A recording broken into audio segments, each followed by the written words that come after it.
Today we're exploring the iconic dystopian novel Fahrenheit 451 by the legendary Ray Bradbury. Imagine a world where books are illegal and firemen don't put out fires but instead burn books. Intrigued? Today we'll uncover the real-life inspirations and the powerful messages behind Fahrenheit 451. Fair warning, there will be hot spoilers ahead as we unravel the depths of this timeless tale that continues to resonate with readers today.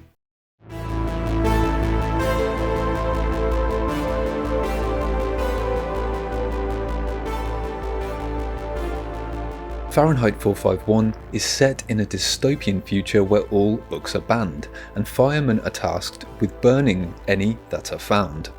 The story follows Guy Montag, a fireman who becomes disillusioned with his role in society. Montag lives in a world where television dominates and critical thinking is purposefully suppressed.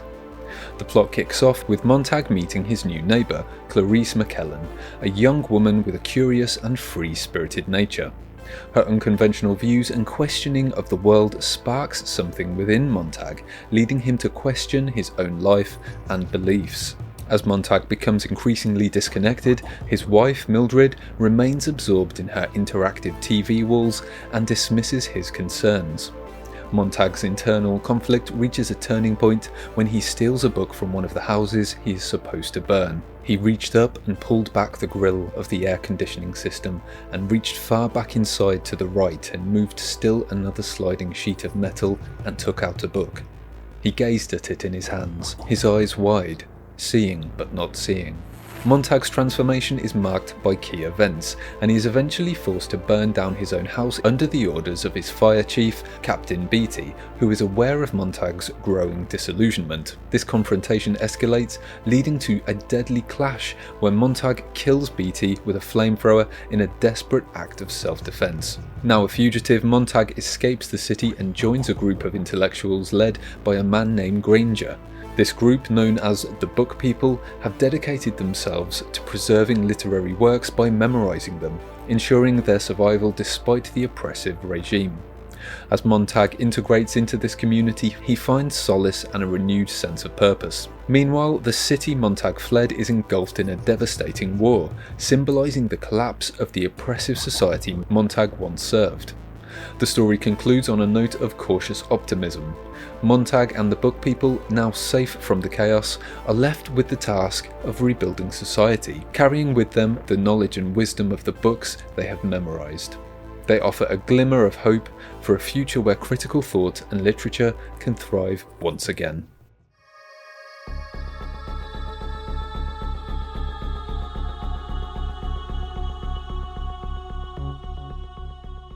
Fahrenheit 451 was published in 1953, under a period of intense social, political and technological change. The aftermath of World War II, the beginning of the Cold War and the rise of McCarthyism played significant roles in shaping the cultural landscape of the time. McCarthyism refers to the practice of making accusations of subversion or treason, especially related to communism, without proper regard for evidence, leading to a climate of fear and suspicion.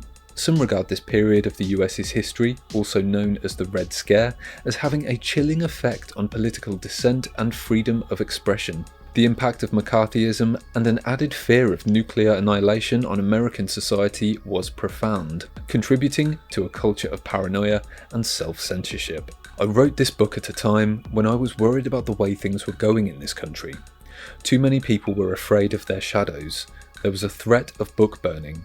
Many of the books were being taken off the shelves at the time. At the time, I wanted to do some sort of story where I could comment on what would happen to a country if we let ourselves go too far in this direction, where all thinking stops and the dragon swallows his tail, and we sort of vanish into a limbo where we destroy ourselves by this sort of action. Culturally, the 1950s saw a significant shift towards conformity and consumerism. The growth of television as a dominant medium for enlightenment and the information led to concerns about the decline of reading and intellectual discourse.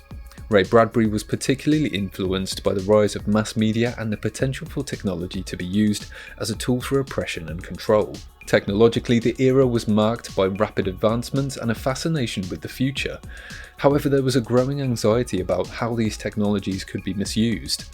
Bradbury's depiction of a society obsessed with shallow entertainment and disconnected from critical thinking was a direct response to these concerns. These historical, cultural, and technological factors heavily influenced the themes and content of Fahrenheit 451.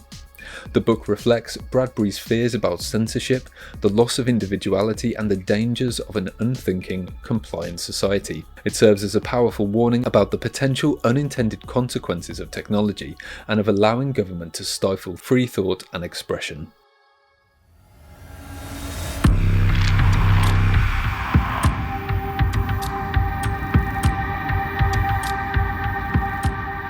Guy Montag is the protagonist of the story, a fireman who initially conforms to society's anti-book stance. He embodies the archetype of the hero on a quest for enlightenment. Over the course of the novel, Montag undergoes significant character development. He evolves from a complacent enforcer of the state's oppressive laws to a seeker of knowledge and truth. In a 1974 interview, Bradbury stated, "My character Montag is myself discovering me." Montag's transformation is catalysed by his interactions with Clarice McKellen and his growing disillusionment with his empty life and society's shallow values. His unique trait is his curiosity, which ultimately leads him to rebel against the societal norms and seek intellectual freedom. Clarice is a young, free-spirited woman who plays a crucial role in Montag's awakening. Her inquisitive nature and the unconventional perspective challenge Montag's worldview. She represents the archetype of the catalyst, sparking change and self-reflection in Montag. Though her time in the novel is brief, her impact on Montag is profound, initiating his journey towards self-awareness and rebellion. Mildred, Montag's wife, epitomizes the hollow, superficial existence promoted by the oppressive regime. She is obsessed with her interactive TV walls and seashell radios, showing little interest in the real human connections or intellectual pursuits. Mildred's character remains static throughout the novel, highlighting the dangers of societal complacency and the loss of individuality. Her unique trait is her detachment, representing the archetype of the conformist who is deeply ingrained in the system. "Will you turn the parlour off?" he asked. "That's my family." "Will you turn it off for a sick man?" "I'll turn it down." She went out of the room and did nothing to the parlour and came back. "Is that better?" Captain Beatty is Montag's boss and the fire chief. He is a complex character who is well read, yet supports book burning and censorship. His unique trait is his articulate and manipulative speech, which he uses to justify the regime's actions and maintain control over Montag. Beatty also represents the hypocritical, paradoxical nature of oppressive regimes that expect the population to adhere to rules that they themselves cannot and do not adhere to. Despite his extensive knowledge of literature, he condemns it, embodying the self-contradictions and moral corruptions of the state. Beatty represents the archetype of the antagonist, embodying the oppressive force that Montag must overcome. What is fire? It's a mystery. Scientists give us gobbledygook about friction and molecules, but they don't really know. Its real beauty is that it destroys responsibility and consequences. A problem gets too burdensome, then into the furnace with it. Other characters include Faber, a retired English professor who becomes Montag's mentor. He represents the intellectual resistance to the oppressive regime and the archetype of the mentor. Then there's Granger, the leader of the book people, who represents hope for the future and the resilience of human knowledge. And the archetype of the sage, who provides wisdom and guidance for the reconstruction of society.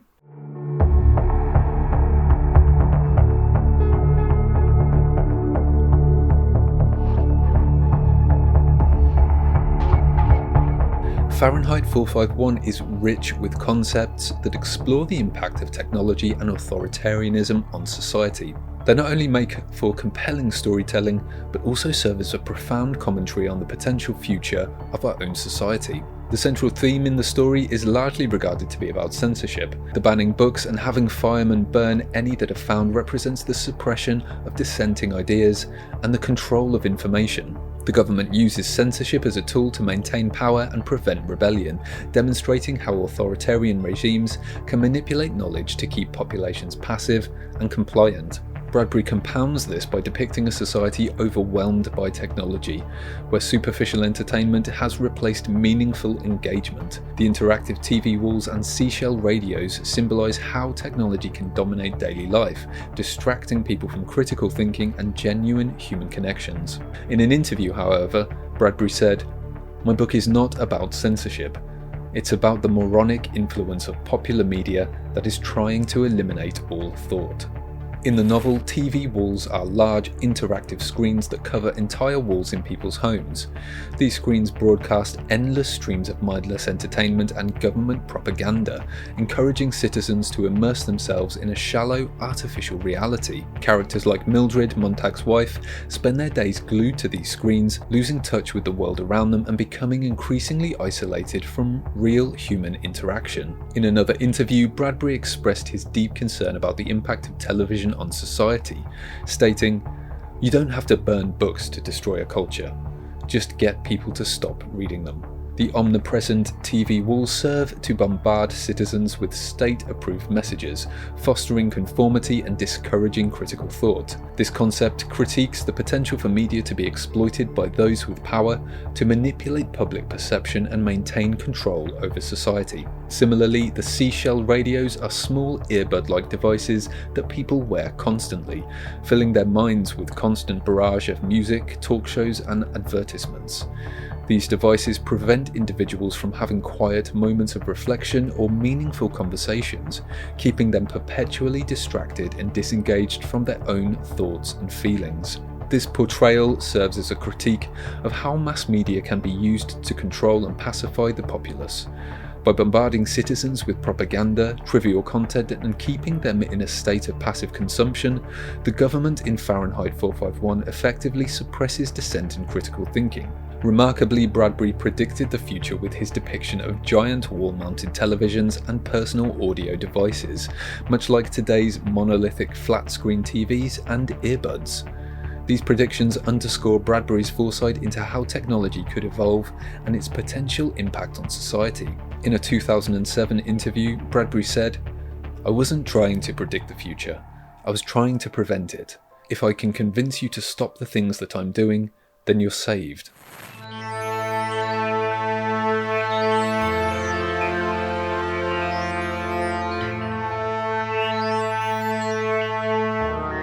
Ray Bradbury was born on August 22, 1920 in Illinois in the US. He grew up in a family that valued storytelling, and his early life was marked by a love of books and the imagination. Bradbury moved to Los Angeles in 1934, where he became involved in the local literary and science fiction communities. He began writing stories as a teenager and sold his first piece at the age of 21. Over the course of his prolific career, Bradbury wrote numerous novels, short stories, plays, and screenplays, becoming one of the most celebrated science fiction and fantasy authors of the 20th century. He passed away on June 5, 2012, leaving behind a legacy of influential and beloved works. Fahrenheit 451 was heavily influenced by the political and cultural climate of the time. Bradbury was deeply concerned about censorship and the growing influence of mass media. When I heard about Hitler burning books in the streets of Berlin, it bothered me terribly. I was 15 when it happened. I was thoroughly in love with libraries, and he, Hitler, was burning me when he did that. The reason why I wrote Fahrenheit is that I am a library person, and I am in danger of someday writing something that people might not like, and they might want to burn. So it was only natural that I sat down and wrote Fahrenheit 451. A significant event that inspired Fahrenheit 451 was Bradbury's encounter with a police officer in Los Angeles. While walking with a friend, Bradbury was stopped and questioned by the officer about their activities. This incident made Bradbury acutely aware of the growing surveillance and control exerted by authorities, fueling his imagination about a future where such scrutiny could become the norm. One night, a police car pulled up, and the policeman got out, looked at me and said, "What are you doing?" I said, "Putting one foot in front of the other." He said, "Don't get smart with me." I said, "Well, you asked me a silly question and I gave you a silly answer. I was just walking with a friend," and the policeman didn't like it. Bradbury was also influenced by a wide range of literary works and authors. One of his key inspiration was Aldous Huxley's Brave New World, which also explores themes of control and the impact of technology on society. George Orwell's 1984, with its stark portrayal of totalitarianism and surveillance, also had a profound impact on Bradbury. Ironically, Fahrenheit 451 itself has faced censorship over the years. Some editions of the novel, particularly those aimed at younger readers, have had certain words and phrases altered or removed. For instance, in the 1967 Ballantine Books edition aimed at high schools, about 75 passages were modified to remove instances of profanity and other languages deemed inappropriate for younger audiences. Words like hell and damn were replaced with milder alternatives, and some controversial scenes were toned down to avoid offending sensibilities. However, these alterations sparked controversy and debate about the integrity of the text, and the very themes of censorship and intellectual freedom that the novel critiques. Recognising the importance of maintaining the original language and message, efforts have been made to restore Bradbury's original text in most modern editions. In 1980, Bradbury himself requested that the censored versions be phased out and that his unaltered text be reinstated. Modern editions of Fahrenheit 451 now typically include Bradbury's original language, ensuring that the novel's powerful message about the dangers of censorship and the value of intellectual freedom remains intact. This restoration underscores the irony of censoring a work that stands against the suppression of ideas. Bradbury received the 2,193rd star on the Hollywood Walk of Fame on April 1, 2002, in recognition of his anti-censorship classic and works of fiction.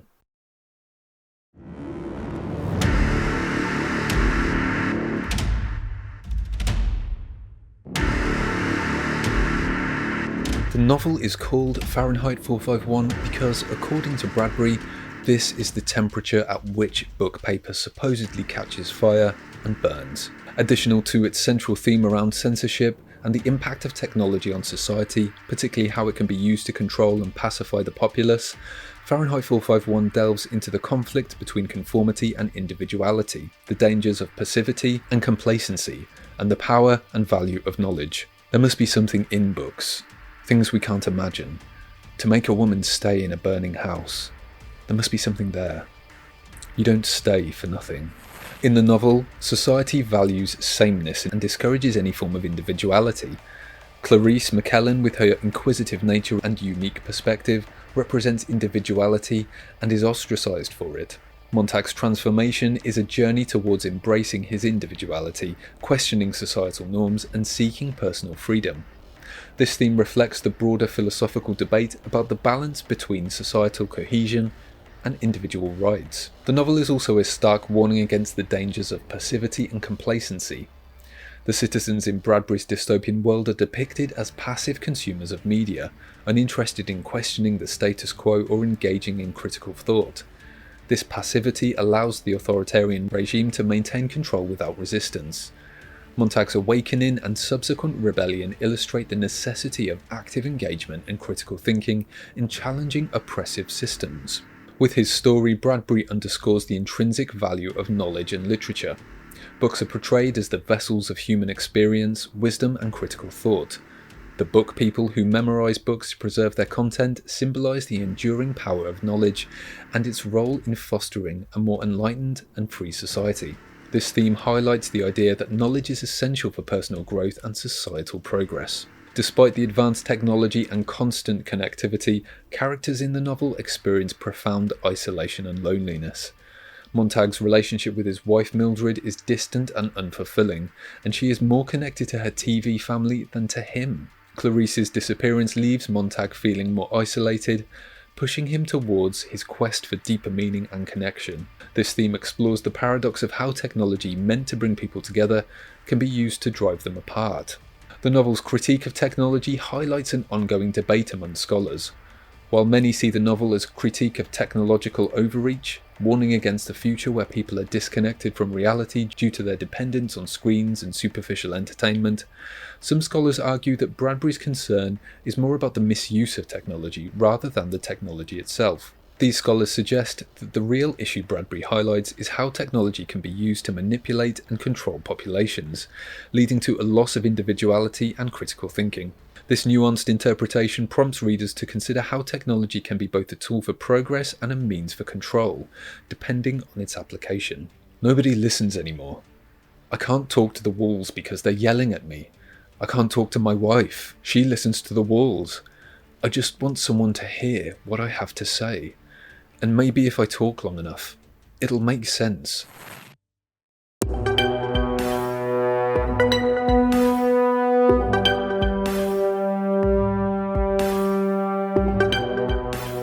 Fahrenheit 451 is rich with symbolism that enhances its themes and overall allegory. For example, books symbolise knowledge and freedom. These symbols aim to deepen the narrative and reinforce the novel's central themes. Through these literary devices, Bradbury delivers a powerful message that illustrates the complex interplay between destruction and creation, oppression and freedom, and ignorance and knowledge. Fire is one of the most prominent symbols in the novel and represents both destruction and enlightenment. Initially, fire symbolises the oppressive forces used by the fireman to burn books and suppress knowledge.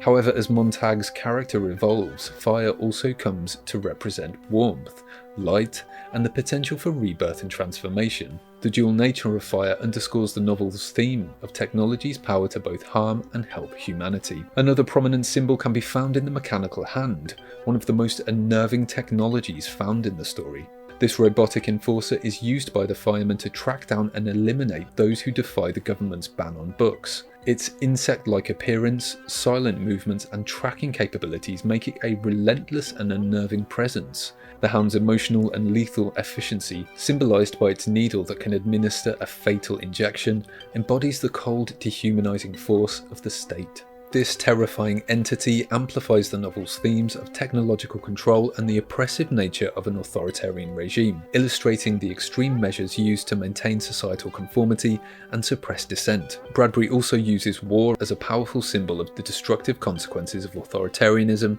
and technological overreach, ultimately calling for a society that values freedom, critical thinking, and ethical progress. The looming threat of the war throughout the story and its eventual outbreak reflects the real-world anxieties of the 1950s, a time marked by the constant fear of nuclear conflict. The city looked like a heap of baking powder. It's gone, and all of us are gone with it. The men who caused this war and all of us who let it happen, standing around not doing anything to stop it. The devastating impact of the war on the city in Fahrenheit signifies the ultimate failure of the oppressive society. The city, a symbol of the regime's control and its technological advancement, is reduced to rubble, highlighting the futility of a society built on authoritarian policies and technological dominance. The novel suggests that a society that stifles dissent and relies on technology to manipulate and control its citizens is inherently unstable and doomed to self-destruction. In the aftermath of the war, the survivors are left to contemplate the ruins of their former society. This moment of reflection and the possibility of rebuilding hint at the potential for a new beginning, free from the oppressive structures that led to their downfall. The war, while devastating, also serves as a catalyst for change, offering a glimmer of hope that a more just and enlightened society can emerge from the ashes.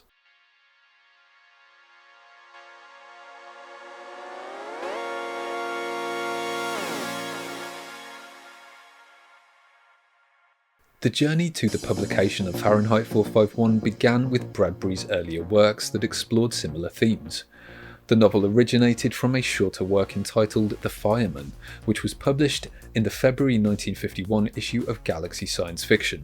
Encouraged by the reception of this novella, Bradbury expanded it into a full-length novel. Bradbury quickly found a publisher willing to take on Fahrenheit, thanks to his growing reputation as a writer and the powerful themes of the book. The book was first published by Ballantine Books in 1953, and its success solidified Bradbury's status as a major voice in the science fiction and speculative fiction genres. Upon its release, the book received a mixed but generally positive reception from both critics and the general audience. Many praised Bradbury's imaginative storytelling and his stark warning about the dangers of censorship and totalitarianism.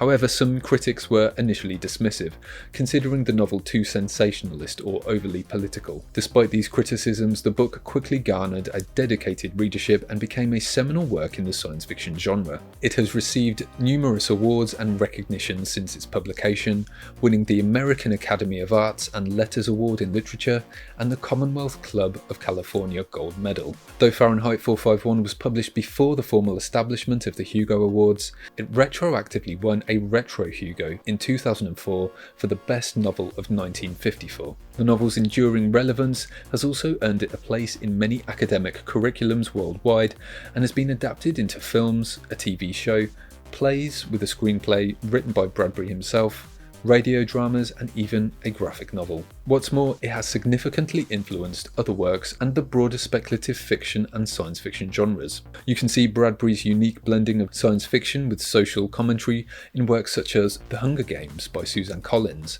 The Handmaid's Tale by Margaret Atwood, and Red Rising by Pierce Brown. What's clear is that the ongoing impact of Fahrenheit 451 on readers and the science fiction genre is profound. Its cautionary tale continues to be relevant in contemporary discussions about freedom of speech and the role of technology in society.